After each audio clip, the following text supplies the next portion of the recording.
Ladies and gentlemen, welcome back once again to Frontliner Analysis. And if you are watching us for the first time, please kindly take a second of your time and subscribe to our YouTube channel. Then don't forget to turn on notification bell for more updates daily. Now, my fellow Kenyans, what happened in Malawi 2 days ago during the election was a wake-up call to the citizen of this country of Kenya that it is possible to make President William Samoei Ruto a one-term president ahead of 2027 election if we only want.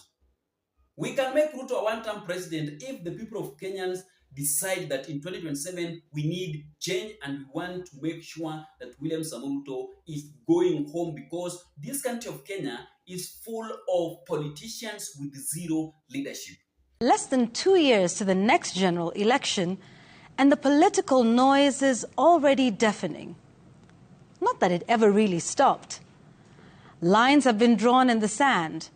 You're being asked to pick a side, but not between ideas or compelling visions for the country, but between rallies disguised as empowerment programs, delegations trooping to State House, and rooftop campaigns in the name of consultations. Critique one side and you're automatically branded a supporter of the other.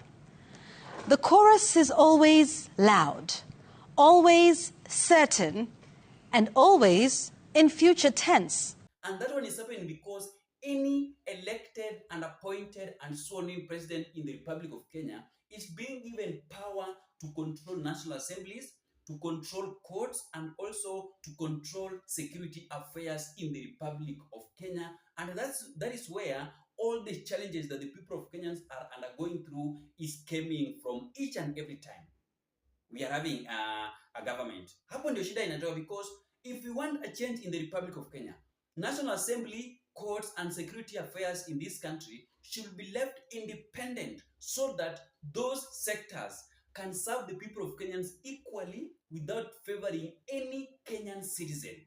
Whether you are a president, a speaker, a deputy president, a CS, a minister, MP, governor, MCA, senator. It is true.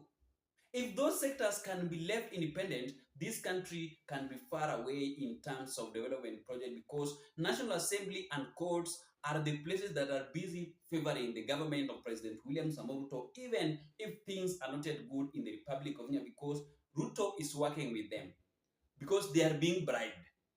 But if a law can be made that stop any elected president in the Republic of Kenya, this country of Kenya can be far away in terms of development project. But before we proceed with this analysis, allow me to shock you, ladies and gentlemen. As we are speaking right now, KTN is now doing the Lord's work, where right now it has exposed how citizen taxpayers are being misused at the State House in the name of hosting a delegation for those saying two-term under William Samoei Ruto's government. And you need to attend Budgetary hospital, because why would a normal person support this kind of government that is misusing taxpayers' money to bribe the people of Kenya so that Kenyans can vote for them ahead of 2027 election? Nobody should lie to you that economic empowerment to the women and the youth across the country is a genuine economic empowerment. Because what William Samoei Ruto is doing cannot sustain the people of Kenyans for a very, very long period of time. It is something that you are going to use for 1 year, 2 years, then it is gone. It is not something that can sustain a human being's life in the Republic of Kenya for even 10 years or 20 years or 5 years when you are still using it. But before we proceed with this analysis, allow me to play for you this courtesy of KTN so that you can understand how money is being misused illegally in the Republic of Kenya under William Samoei Ruto's government. But before you watch the video, ensure you like the video. When you like the video, you automatically shows your support on what I'm doing on this platform. Thank you so much, and you can watch the video. Naam. Hata hivyo, huku hayo yakijiri, ikulu ya rais imegeuka kuwa mahala pa uongo na mahala pa kufyonza hela za Wakenya. Mwanahabari wetu Haman Kamariki anakuletea makala ya shoka la KTN. Leo hii tukimulika ikulu ya rais.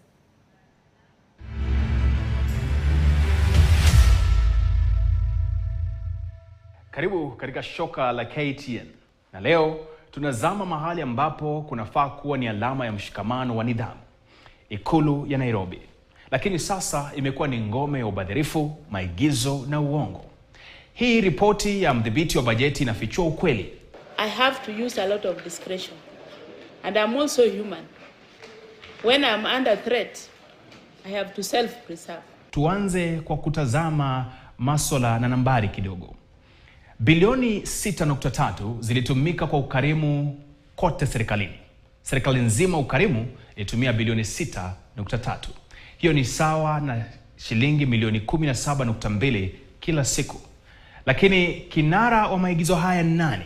Ikulu peke yake ilitumia shilingi bilioni 1.15.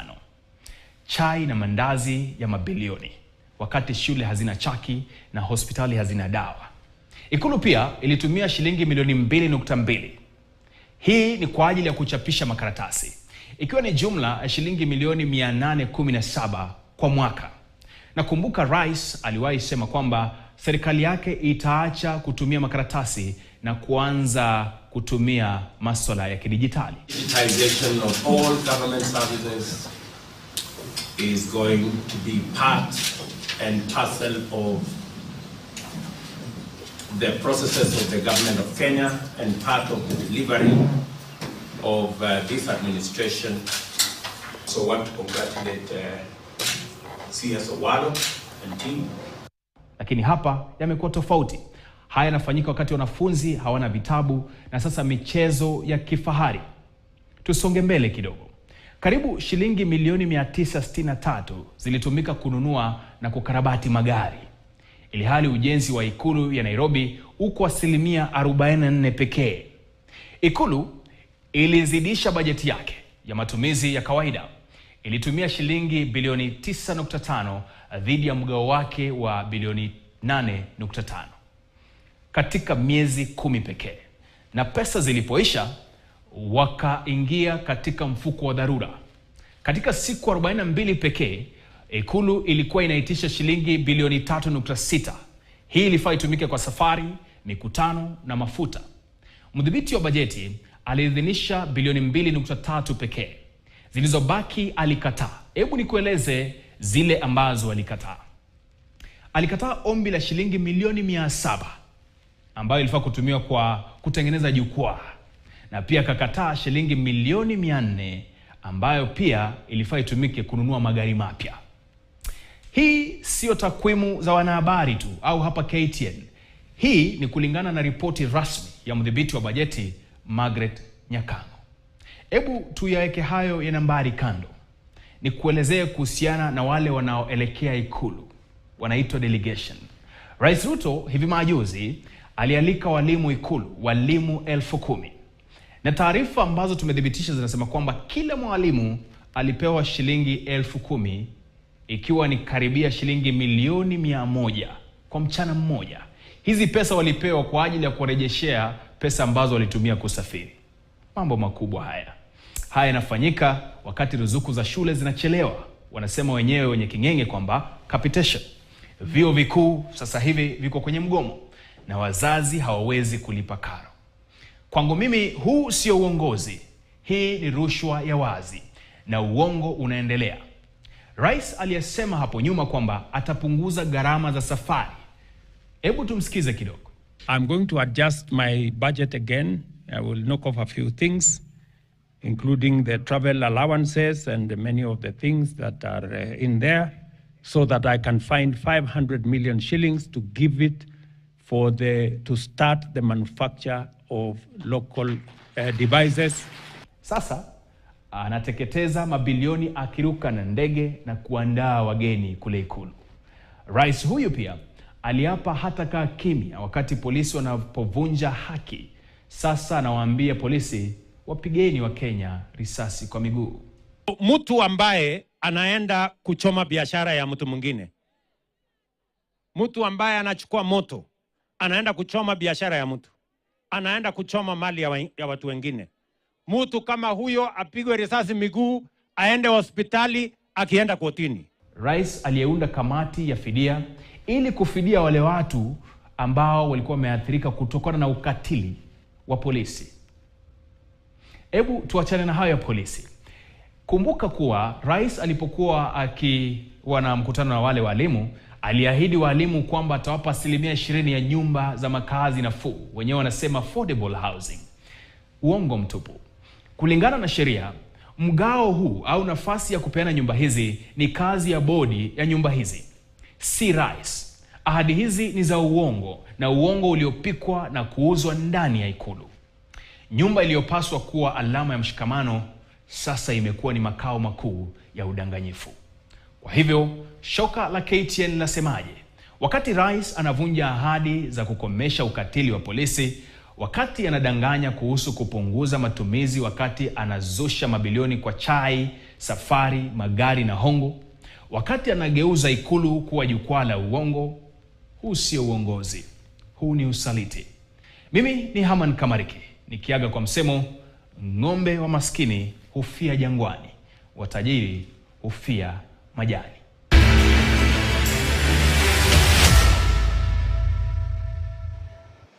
Naam. So that is what is happening. And it is true.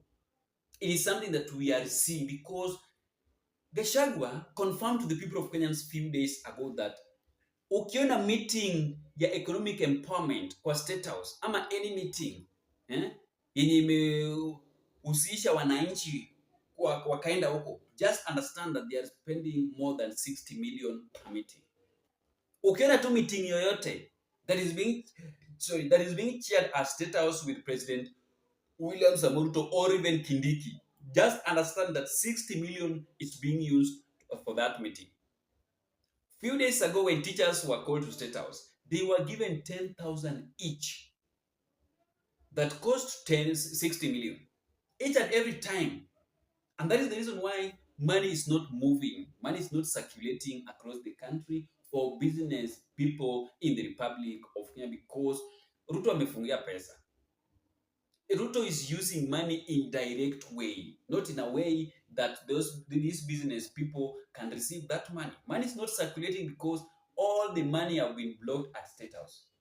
Right now, inside State House, there is a room that have been filled with billions of money that Ruto is now just withdrawing slowly by slowly to bribe teachers and also to bribe youths ahead of 2027 election, where the remaining of that money will be used to bribe the people of Kenyans, to bribe politicians ahead of 2027 election, but not to bring development in our country. And that is the reason why we need to wake up. We need to vote responsibly ahead of 2027 election if we really need change in our own country, because we didn't vote for William Samoei Ruto because he was having masters, because he was having PhDs, because he was having certificates, because he was a learned person. No.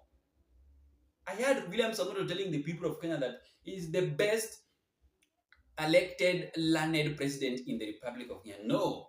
Kenyans did not vote for you, Mr. President, because you are learned.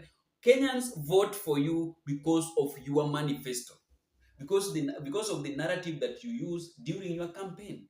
Your slogan of Hustler Nation is the reason why Kenyans voted for you, and is the reason why the Gen Zs fall under your manifesto during your campaign, because it was meant to uplift someone's life, especially mama mboga, bodaboda rider, watu wa mjengo, hawa watu wa chini.